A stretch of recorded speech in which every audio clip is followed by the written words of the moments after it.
这礼拜大家都在讨论美国的国家安全战略已经全部都丢了出来。我刚刚讲最关键就是台湾是大家的核心力，所以我不管怎样我都要守住。这里面国家安全战略还有提到一个最关键，就是台美什么供应链。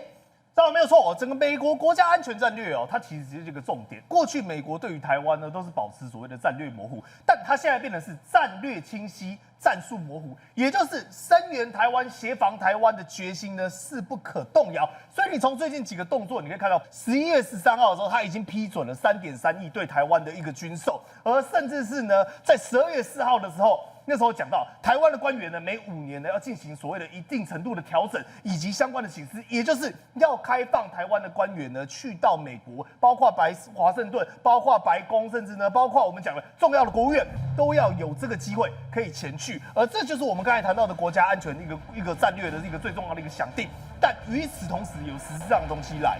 也就是他们从来没有这么高的金额，最近通过的国防授权法，要把什么10亿美元的东西直接卖给台湾，甚至连如何出兵援助台湾的路径，如何让台湾有所谓的战略保存。战略保存是什么？去到菲律宾，去到日本，甚至其他国家可以作为台湾的一个战备，还有包括其中的互惠。什么叫做互惠？也就是在军事层次上，不只是美国卖给台湾，要让台湾可以自主生产。所以你看到赵和。这个人就跳出来了，汉翔。对，大家听到说是汉翔，就是无人机最有名的。他现在直接跟你讲说，美国把相关的猛禽导航的这个黑科技直接丢给他，他是跟谁合作？这个叫 Ventor 的公司。那这个 Ventor 的公司呢，长期就是研究所谓的卫星以及的视觉像辨识，还有3D 立体成像。你有没有看到？这是台湾的代表，对，是美国的代表。两个人呢，等于就是说他要把这个技术授权给台湾的无人机。未来汉翔生产的每一架无人机呢，都会有所谓的韧性导航生态。我知道你说宇轩，可是你这个讲起来好难哦。我直接跟你讲好不好？它不用 GPS 啦。它不用 GPS， 无人机不用 GPS， 那要怎么飞？对，为什么？那它不就迷路了吗？你知道为什么它不要 GPS 吗？因为现在的每一台无人机都有可能遭遇到中国的电子作战干扰，比如说它针对你的晶片、针对你的波场进行我们讲的远端的电磁打击。那你打击之后，你无人机生再多，全部都掉到地上啊。所以他说不用，没关系，没有，对不对？它为什么？第一个。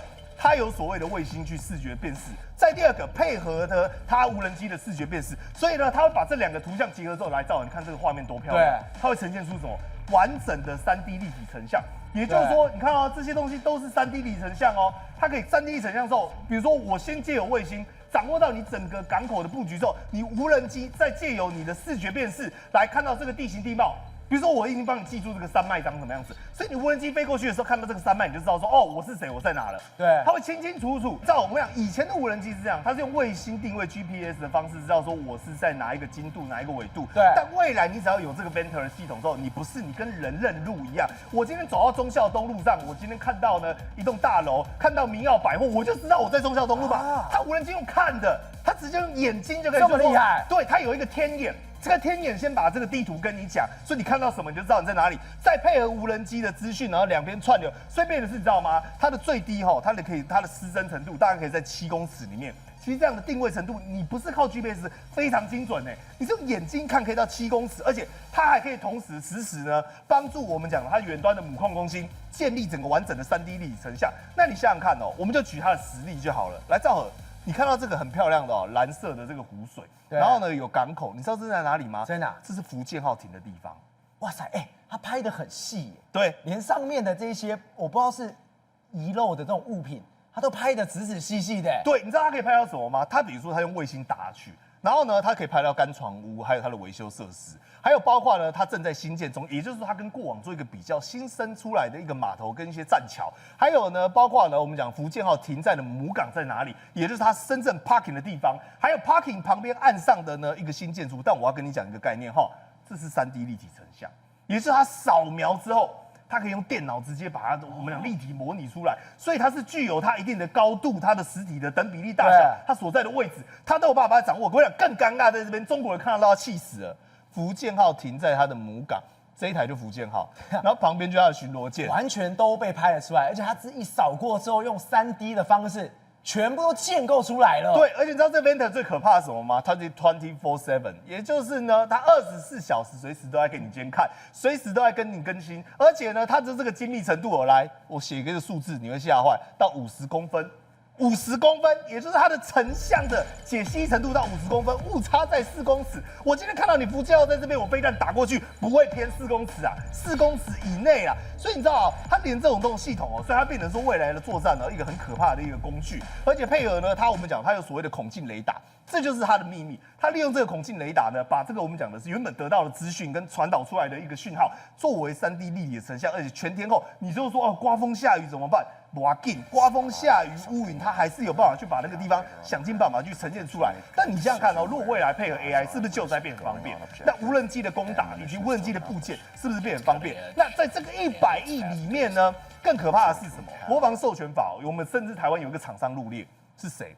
不是我们刚才讲汉翔哦，雷虎也入列，还记不记得那时候 Hexas 在那边秀肌肉，不是就只有伏地挺身哈，跟大家介绍说，哎呀，我们未来哦会有所谓的10亿美元的这个计划，那其中呢要卖给台湾什么？他讲几件事情很重要，一个叫无人机，一个叫做反无人系统。那这2个东西呢，其中刚刚是讲互惠，真的互惠。他说雷虎也是我们的这个 Blue List， 也是蓝色无人机清单里面其中一个很重要的厂商，所以等于说呢，雷虎它第一个。它会在俄亥俄州那边进行了实地的生产，那每个月呢会产出呢大概几千架，但产出的是谁呢？它其实有型号已经出来了，叫做 Overkill， 名字是不是听起来就很杀，就有一个 Kill 在里面啊？他就说这个 Overkill 呢，包括它可能是什么？它的巡航速度大概是可以维持30分钟，最高时速120公里。那与此同时，它的载弹。它可以坠3公斤，也就是它是一个游荡有去无回的弹药，但是呢，最多可以扩充到将近快要我们讲的7公斤之重。所以你想想看，美国对于台湾的援助，它是认真的。而现在包括所谓的针对中国所谓的反介入、反拒止这个包围网，日本、英国甚至韩国还有澳洲东大陆，所以你看嘛，小泉纪次郎才会当时最近发生一个事情，以前日本不会这么激进。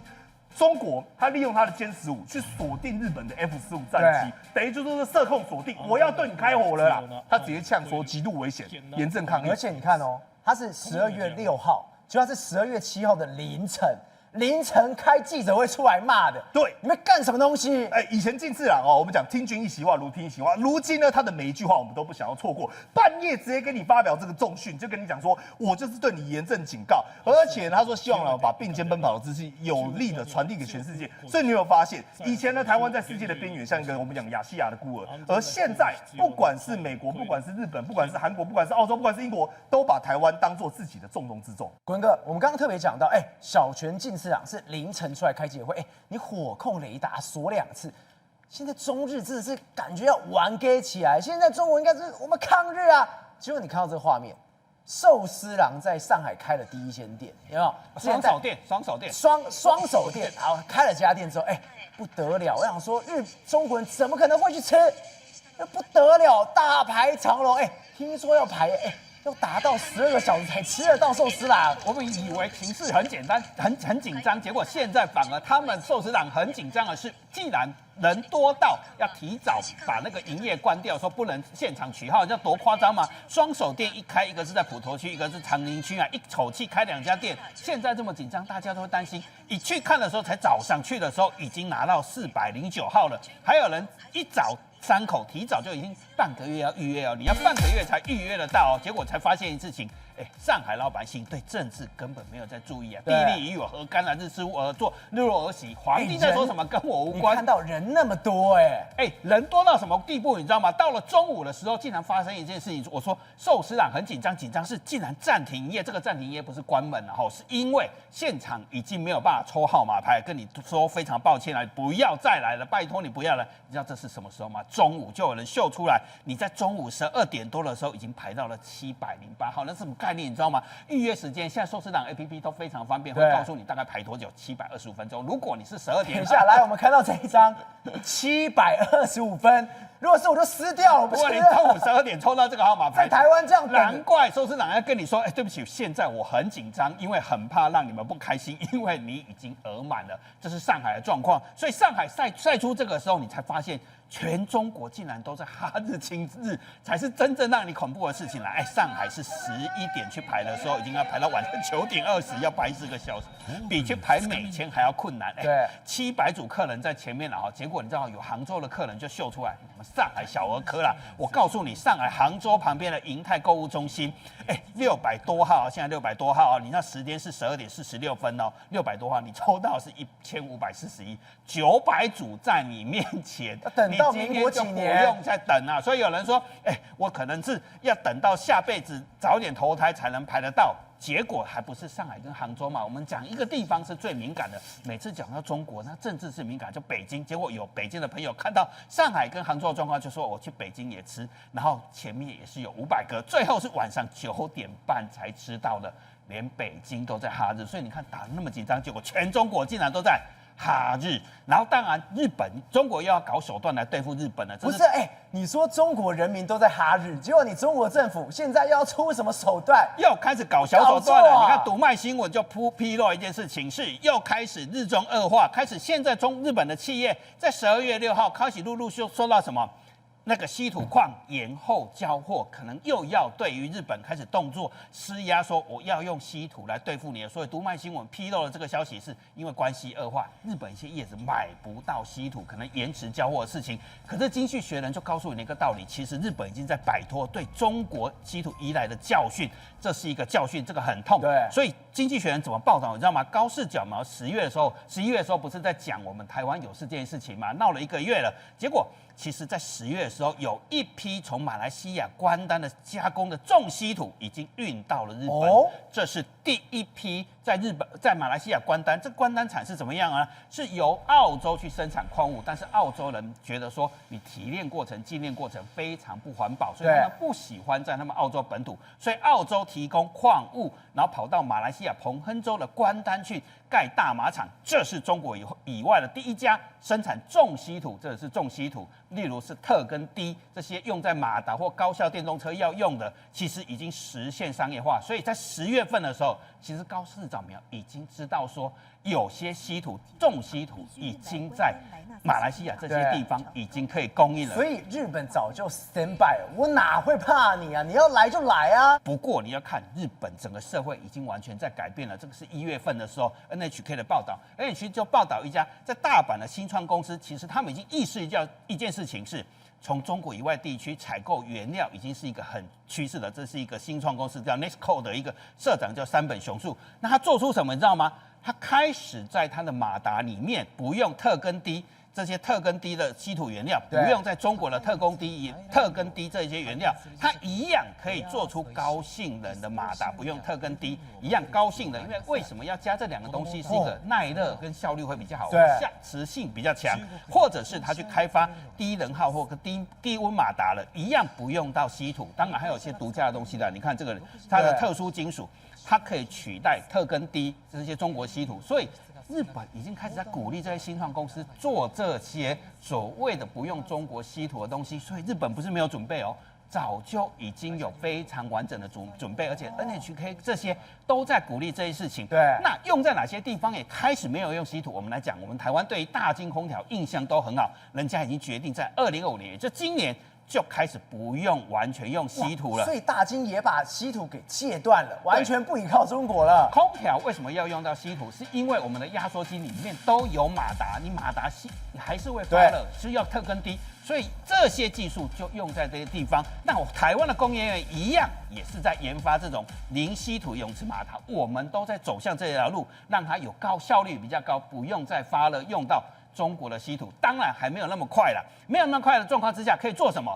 那我就用所谓的回收的方式，这个是那个信越化学。我们不要以为信越化学只会做光阻剂哦，它还有跟这个日本业者以前叫日立金属的公司一起研发，一样在磁铁里面可以不用。减少用你看到高温跟强磁力都要用到稀土，但是它已经开始在研发说，我可以少用嘛，所以现在用量已经到1/10。稀土使用量跟2000年前后相比，减少1/10。好，还不止这样，他还做一件事情是，那你不卖给我，我手上总还有一些边角料嘛，我开始用边角料去做重稀土的回收，所以我永远在循环，透过内部的循环机制，我可以跟中国不用再去买稀土了。他们就要告诉中国一件事情：你的经济武器已经被削弱，已经越来越没有效了。廷尉，现在看起来中国也太惨了吧？第一个，寿司郎怎么这么多人，根本没有人去理他，不知道抗日吗？吃起来。第二是什么？他现在唯一能利用只有一个人，别忘了我们上礼拜才笑一个马克宏。马克宏去中国之后，我终于看到他的笑容，哇，好开心哦！为什么开心？他在国内被骂的要死。到国外去中国之后，他终于享受到，结果现在习近平完全利用他，哎，太好了！我们现在中法的关系非常好，我们来做一个大外宣，我们来做一个大内宣。结果没想到是，马克宏笑成这样之外，他还藏一个伏笔，他在走之前竟然跟习近平讲说，如果你们再这样搞下去，我们贸易如果再逆差下去，我们要去课关税。习近平脸都歪了。不止习近平脸都歪了，其实两个来讲的话，习近平跟马克宏两个都在演戏哦，都在演戏，演给大家看的，演给自己人看的哦。那什么意思呢？马克宏今天如果说在离开中国之前哦，不赶快抛下那一句话说，如果不改善这个双边的这个贸易逆差来讲的话，回去来讲的话，我法国会跟着美国来对你中国采取所谓的关税哦。那为什么这样子呢？你不要以为习近平也不知道你的来者何意哦。你来者来讲的话，是希望说你能够有一些作秀的一个场合哦。就形容说，马克宏可能在中国来讲的话，享受到那一种拿破仑的这种待遇哦。什么叫拿破仑待遇？这个万邦拥戴的那种概念啊，这个民众来讲的话，都在路上、街道上欢迎他等等之类的。但是这个对中国来讲的话，剧本不是这样写的啊。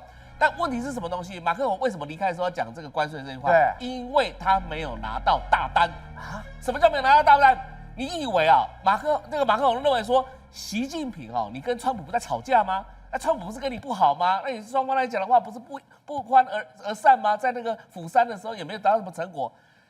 波音公司，你今天来讲的话，这个习近平有买吗？没买嘛，对不对？所以全世界唯一能跟波音公司竞争的是谁？就是空中巴士，不是吗？那空中巴士来讲的话，就趁这个机会进去来讲，希望能够拿到习近平大单啊。结果这一次要走之前，一张单都没拿到，什么意思？没有。习近平不买你的空中巴士啊，习近平不买空中巴士，结果在北京只签了一个12项的一个合作协定当中提到什么东西？核能，核能本来就有啦，还提到什么熊猫？那熊猫合作什么干什么，对不对？所以今天来讲，马克宏等于是空手而回，没有东西带回去，会被骂死的。但是呢，习近平就借这一招，告诉川普说：“我的单留着，明年过来的时候我就给你。”这就是诱导川普以后来讲的话，明年4月能够跟中国好好的合作的一个前提。所以双方都在铺排，但是这一次来讲的话，的确啦。习近平是很重视他啦，从北京一直陪到成都啊，然后还带他去看都江堰，对不对？对。然后这问题是都江堰，你知道吗？看了之后，结果没想到巴黎的罗浮宫竟然漏水，对，糗大了。你是马克宏跑去那边，你自己罗浮宫没有管好，这个为什么会漏水？习近平告诉你说，我中国治水治得很好，但是呢，法国这边是到处在漏水，所以显然马克宏的政治声望已经每况愈下了。宏观取材，厘清真相，犀利精准，深入剖析，时刻掌握关键新闻时事，不漏接。老时段，新气象，我是钟浩和，关键时刻2.0全新出击。